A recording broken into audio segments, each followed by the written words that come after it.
বর্তমান সময়ে অনেকেই আমার কাছে একটা বিষয় জানতে চান, বিশেষ করে আমার যে সমস্ত প্রবাসী ভাইরা আছেন তারা একটা বিষয় আমার কাছে সবসময় জানতে চান যে একজন স্ত্রী কখন স্বামীর কাছ থেকে ভরণ-পোষণ পাবে না। অনেক মহিলা কিন্তু আমাদের কাছে এই প্রশ্নটা করে থাকেন যে স্ত্রী কি সবসময় স্বামীর কাছ থেকে ভরণ-পোষণ পাবে?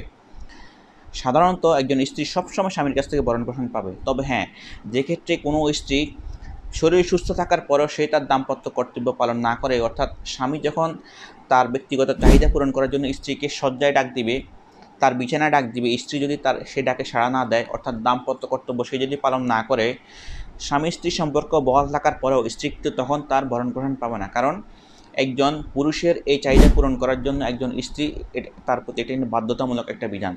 অর্থাৎ স্বামী যদি সুস্থ থাকে এবং স্ত্রী যদি সুস্থ থাকে, আর স্বামী যদি তাকে ডাক দেয় এবং সে যদি তার ওই চাহিদা পূরণ না করে, তখন কিন্তু ইচ্ছা করলে একজন স্বামী তার স্ত্রীর ভরণ-পোষণ বন্ধ করে দিতে পারে। কারণ দাম্পত্য কর্তব্য পালন ওই স্ত্রীর উপর অবশ্যই বাধ্যতামূলক।